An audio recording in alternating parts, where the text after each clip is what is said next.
Ludhiana police ਨੇ ਦੋ ਵੱਖ-ਵੱਖ ਥਾਣਿਆਂ ਦੇ ਸਾਂਝੇ ਆਪਰੇਸ਼ਨ ਤਹਿਤ ਮੋਬਾਈਲਾਂ ਦੀ ਵੱਡੀ ਖੇਪ ਬਰਾਮਦ ਕੀਤੀ ਹੈ। ਦੱਸ ਦਈਏ ਕਿ ਦੋਨਾਂ ਮਾਮਲਿਆਂ ਦੇ ਵਿੱਚ ਕੁੱਲ 4 ਆਰੋਪੀਆਂ ਨੂੰ ਕਾਬੂ ਕੀਤਾ ਗਿਆ ਹੈ ਅਤੇ 90 ਮੋਬਾਈਲ ਬਰਾਮਦ ਕੀਤੇ ਗਏ ਨੇ ਜੋ ਵੱਖ-ਵੱਖ ਕੰਪਨੀਆਂ ਦੇ ਨੇ। ਹਾਲਾਂਕਿ ਪੁਲਿਸ ਨੇ ਇਹ ਵੀ ਦਾਅਵਾ ਕੀਤਾ ਹੈ ਕਿ ਇਹ ਨੌਜਵਾਨ ਟ੍ਰੇਨਾਂ ਦੇ ਵਿੱਚ ਚੜ੍ਹ ਕੇ ਉਹਨਾਂ ਯਾਤਰੀਆਂ ਨੂੰ ਸ਼ਿਕਾਰ ਬਣਾਉਂਦੇ ਸੀ ਜਿਹੜੇ ਕਿ ਇੱਕ ਸਟੇਸ਼ਨ ਤੋਂ ਦੂਸਰੇ ਸਟੇਸ਼ਨ ਤੱਕ ਜਾਂਦੇ ਸੀ। ਹਾਲਾਂਕਿ ਉਹਨਾਂ ਨੇ ਇਹ ਵੀ ਕਿਹਾ ਹੈ ਕਿ ਲੁਧਿਆਣਾ ਤੋਂ ਅੰਬਾਲਾ ਤੱਕ ਦਾ ਜਿਹੜਾ ਸਫ਼ਰ ਇਹ ਤੈਅ ਕਰਦੇ ਸੀ ਔਰ ਲੁਧਿਆਣਾ ਚ ਆ ਕੇ ਇਹ ਇੱਕ ਦੁਕਾਨਦਾਰ ਨੂੰ 1500 ਤੋਂ 2000 रुपए ਦੇ ਵਿੱਚ ਇਹ ਮੋਬਾਈਲ ਆਪਣਾ ਵੇਚ ਦਿੰਦੇ ਸੀ, ਜੋ ਇਸ ਮੋਬਾਈਲ ਦੇ ਲੋਕ ਨੂੰ ਅਨਲੌਕ ਕਰਕੇ ਅੱਗੇ ਮਹਿੰਗੇ ਭਾਅ ਤੇ ਵੇਚਦਾ ਸੀ। ਹਾਲਾਂਕਿ ਪੁਲਿਸ ਨੇ ਦਾਅਵਾ ਕੀਤਾ ਹੈ ਕਿ ਇਸ ਮਾਮਲੇ 'ਚ ਜਿਹੜੇ ਵੱਡੇ ਖੁਲਾਸੇ ਹੋ ਸਕਦੇ ਨੇ ਔਰ ਦੋ ਆਰੋਪੀ ਹਾਲੇ ਵੀ ਉਹਨਾਂ ਦੀ गिरफ्त ਦੇ ਵਿੱਚੋਂ ਬਾਹਰ ਨੇ। ਪੁਲਿਸ ਨੇ ਇਹ ਵੀ ਦਾਅਵਾ ਕੀਤਾ ਹੈ ਕਿ ਜਿਹੜੇ ਮੋਬਾਈਲ ਦੇ ਦੁਕਾਨਦਾਰ ਹੈਗੇ ਨੇ, ਮੋਬਾਈਲ ਸ਼ਾਪ ਦੇ ਦੁਕਾਨਦਾਰ ਹੈਗੇ ਨੇ, ਉਹਨਾਂ ਨੂੰ ਵੀ ਜਿਹੜਾ ਇਸ ਮਾਮਲੇ ਦੇ ਵਿੱਚ ਸ਼ਾਮਲ ਕੀਤਾ ਜਾਵੇਗਾ ਕਿਉਂਕਿ लगातार ਜਿਹੜੀਆਂ ਘਟਨਾਵਾਂ ਵਾਪਰੀਆਂ ਨੇ ਇਸੇ ਦੇ ਚੱਲਦਿਆਂ ਜਿਹੜੀ ਮੋਬਾਈਲਾਂ ਦੀ ਖਰੀਦੋ ਫਰੋਖਤ ਹੋ ਰਹੀ ਹੈ ਉਸ ਦੇ ਉੱਤੇ ਵੀ ਜਿਹੜੀ ਜਾਂਚ ਆ ਉਹ ਕੀਤੀ ਜਾਵੇਗੀ। ਲੁਧਿਆਣਾ ਤੋਂ ਰਜਿੰਦਰ अरोड़ा, MH1 न्यूज़।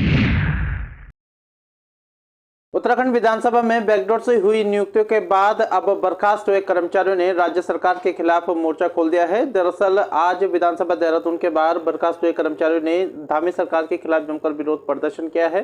प्रदर्शनकारियों ने राज्य सरकार के खिलाफ जमकर नारेबाजी की है। साथ ही विधानसभा अध्यक्ष रितु खंडूरी पर एक तरफा कार्रवाई का भी आरोप लगाया है। दरअसल आपको बता दें कि उत्तराखंड विधानसभा में बैकडोर से हुई नियुक्तियों के बाद लगातार सवाल उठ रहे थे। इस सवालों को उठते देख विधानसभा अध्यक्ष की ओर से पूर्व IAS अधिकारी DK कोटिया की अध्यक्षता में एक विशेषज्ञ जांच समिति का गठन किया था। इस समिति की रिपोर्ट ने ये पाया कि राज्य गठन के बाद से वर्ष 2021 तक जो तदर्थ आधार पर नियुक्तियां की गई है वो सभी नियमों के विरुद्ध है। इसको देखते हुए विधानसभा अध्यक्ष रितु खंडूरी ने वर्ष 2016 से वर्ष 2021 तक जो भर्तियां हुई थी उनको उन कर्मचारियों को निकाल दिया गया था। करीबन 228 कर्मचारियों को बर्खास्त किया गया था, जिसके बाद से अब ये लगातार बर्खास्त हुए कर्मचारी राज्य सरकार के खिलाफ विरोध प्रदर्शन कर रहे हैं और उनका कहना है कि या तो फिर विधानसभा अध्यक्ष रितु खंडूरी राज्य गठन के बाद से वर्ष 2021 तक जो भी कर्मचारी भर्ती हुए थे उन सभी पर कार्रवाई करें, या तो फिर पुनः इन सभी को कर्मचारियों को बहाल किया जाए और उन्हें पुनः नियुक्ति दी जाए। तो कुल मिलाकर के उत्तराखंड विधानसभा में बैकडोर से हुई भर्तियों के बाद जो बर्खास्त हुए कर्मचारी हैं वह अब राज्य सरकार के खिलाफ आरपाई की लड़ाई के मूड में दिखाई दे रहे हैं। अब ऐसे में देखना होगा कि क्या राज्य सरकार इन 228 कर्मचारियों को पुनः नियुक्ति देती है या नहीं। मैं अंकित काला, MH1 prime news, Dehradun. Punjab के कैबिनेट मंत्री हरजोत सिंह बैंस वालों न्यू चंडीगढ़ इको सिटी 2 विच पंजाब का पहला सरकारी रेता बजरी केंद्र का उद्घाटन किया गया। इस मौके पत्रकारों नाल गल करते हुए माइनिंग मंत्री हरजोत सिंह बैंस ने कहा है कि असी पंजाब विच इस तरह के कई रेता बजरी सरकारी सेंटर खोलांगे। फिलहाल पंजाब का पहला सेंटर असी खोलन जा रहे हैं जिस नाल पंजाब की जनता को काफ़ी फायदा होएगा। उन्होंने कहा कि इस नाल माइनिंग माफिया भी खत्म होएगा। उन्होंने कहा कि जिस दिन हाई कोर्ट वालों लगाई गई माइनिंग के उपर रोक हट जाएगी, जो रेता असी अज 28 रुपये स्क्वेयर फुट देन जा रहे हैं वही रेता पंजाब की जनता को 15 या 16 रुपये स्क्वेयर फुट मिलेगा। उन्होंने कहा कि जो लोग इलीगल माइनिंग करते हैं असी उन्होंने वार्न करते हैं वो इलीगल माइनिंग करनी बंद कर दें। असी हुण उन्होंने 2 लाख रुपये जुर्माना करांगे अगर उन्होंने टिप्पर या ट्रैली फड़ी जाती है। 14 दिन का उन्होंने टाइम देवांगे, 2 लाख रुपया वो भरा देन। अगर 2 लाख रुपया 14 दिन के अंदर नहीं भराते तो 15 दिनों बाद उन्होंने ऑप्शन कर दी जाएगी। कैमरामैन मनिंदर अत्री नाल गुरमिंदर सिंह, MH1 न्यूज़, चंडीगढ़। फरीदाबाद के जाजरू गांव स्थित इंडस्ट्रियल इलाके में एक कंपनी की अचानक सुबह करीब 8 बजे छत गिर गई। इस छत को गिरने से मलबे में चौकीदार दब गया। हालांकि गनीमत ये रही कि कोई बड़ा हादसा नहीं हुआ क्योंकि कंपनी के अंदर करीब 12 मजदूर काम करते हैं जो कि उस समय हादसे के दौरान कंपनी में नहीं थे, कंपनी के बाहर थे। परंतु इस बीच कंपनी में चौकीदार था। चौकीदार छत गिरने की वजह से मलबे में दब गया।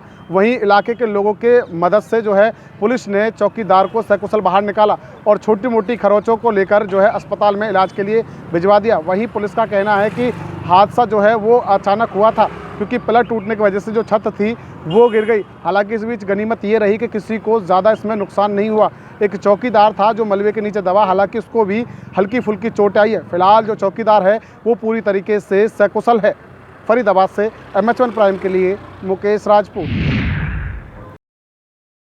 भारतीय किसान संघ के बैनर तले आज देश भर के किसानों ने दिल्ली के रामलीला मैदान में एक बड़ी रैली की। रैली का मकसद सरकार को चेतावनी देना था।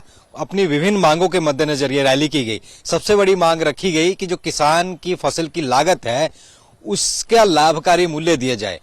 किसानों का कहना था कि MSP तो एक फिक्स होती है, लेकिन जो फसल की लागत लगी है उससे ज्यादा लाभकारी मूल्य उनको मिलना चाहिए, ये उनकी मांग है। दूसरी मांग ये थी कि कई किसानी का सामान है, खेती का सामान जिसके ऊपर GST लगता है वो हटाई जाए। तीसरा GM जो खेती है, क्रॉप है, उनको हटाया जाए। GM यानी कि जो मॉडिफाइड की होती है, जीव मॉडिफाइड, उनको हटाया जाए और देसी परंपरागत जो बीज हैं उन्हीं को यूज किया जाए। इसके अलावा अन्य भी कई मांगे किसानों की रही थी। करीब 10 से 12 हजार की संख्या में किसान रामलीला मैदान पर पहुंचे और वहां पर अपना एक मांग पत्र बनाकर प्रधानमंत्री के नाम भी सौंपा गया। इसमें एक चीज देखने वाली थी कि इसमें विभिन्न राज्यों के प्रतिनिधि वहां पहुंचे थे। हालांकि ये किसान संगठन संयुक्त किसान मोर्चा या अन्य जो पंजाब हरियाणा के किसान संगठन है उनसे अलग था, क्योंकि उनकी मांग MSP की थी, यहां पर मांग लाभकारी मूल्य की थी। किसानों का कहना यह भी था कि ये एक चेतावनी है और जल्द ही अगर उनकी मांगे नहीं मानी गई तो वो और भी बड़ा आंदोलन करेंगे। इसके चलते दिल्ली के कई रूट डाइवर्ट भी कर दिए गए थे। करीब 5000 गाड़ियों से, बसों से किसान यहां पर पहुंचे थे और अब एक चेतावनी सरकार को दी गई है। एक सांकेतिक धरना आज का दिया गया था और कहा गया कि मांगे मानी जाएं, नहीं तो एक बड़ा आंदोलन और किया जाएगा। दिल्ली से कैमरामैन आदित्य के साथ नितिन धीमान, MH1 न्यूज। हिमाचल प्रदेश में कांग्रेस की सरकार बनने के बाद जहां मुख्यमंत्री एक्टिव मोड में नजर आ रहे थे, अब उप मुख्यमंत्री ने भी जो है वो दिल्ली दौरे के बाद शिमला पहुंचते ही रविवार को विभिन्न विभागों की बैठक ली और इसमें बात की जाए परिवहन विभाग को लेकर जो है उन्होंने कई दिशा निर्देश जारी किए। एक तो उन्होंने जो है वो इको फ्रेंडली के चलते जो है इलेक्ट्रिक वाहनों पर ज़्यादा फोकस किया और उन्होंने कहा कि पर्यावरण को ध्यान में रखते हुए सबसे पहले सरकारी विभागों में जो है वो इलेक्ट्रिक परिवहन जो है वो खरीदे जाएंगे और इसी के साथ जो पहले वॉल्वो बसेस या अन्य चीज़ें चल रही थी उसके ऊपर भी अधिकारियों को जल्द से जल्द बैठक कर तमाम जानकारी उपलब्ध कराने के दिशा निर्देश दिए। और साथ ही साथ यदि बात की जाए दिल्ली दौरे के चलते जो है हिमाचल प्रदेश के मुख्यमंत्री ठाकुर सुखविंदर सिंह सुक्खू कोरोना पॉजिटिव आए हैं और उसके चलते जो है वो कहीं ना कहीं सभी कार्यक्रमों को रद्द कर दिया गया है। यानी कि हिमाचल प्रदेश विधानसभा शीतकालीन सत्र जो कि 22 तारीख से शुरू होना था उसे भी जो है फिलहाल के लिए रद्द कर दिया गया है। अगली सूची जो है वो जल्द आने की उम्मीद है। जैसे ही मुख्यमंत्री ठाकुर सुखविंदर सिंह सुक्खू नेगेटिव आते हैं उसके बाद जो है वो अगले कार्यक्रम तय किए जाएंगे। और वहीं यदि बात की जाए आज प्रोटेम स्पीकर ने भी जो है वो राजभवन पहुंचकर शपथ ली है अपने प्रोटेम स्पीकर की और जो है अगले विधानसभा सत्र के दौरान नए स्पीकर और विधायकों को शपथ वही दिलाएंगे। बहरहाल देखनी होगी कि आखिर कब तक जो है हिमाचल प्रदेश विधानसभा शीतकालीन सत्र होता है।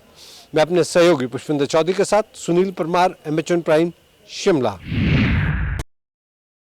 कैबिनेट मंत्री गणेश जोशी को राष्ट्रीय विपणन परिषद का चेयरमैन नियुक्त किए जाने पर बीजेपी प्रदेश कार्यालय में जोरदार स्वागत किया गया। इस दौरान तमाम सारे पदाधिकारी और कार्यकर्ता मौजूद रहे। कैबिनेट मंत्री गणेश जोशी ने कहा कि सरकार द्वारा 2025 तक किसानों की आय दुगनी करने का लक्ष्य रखा गया है। इस लक्ष्य को लेकर हम लगातार काम कर रहे हैं। इसके साथ ही नई तकनीक के माध्यम से किसानों को हम ट्रेनिंग देकर उन्हें कृषि के क्षेत्र में आगे बढ़ाने का काम कर रहे हैं। Naveen Shukla, MH prime news, Dehradun.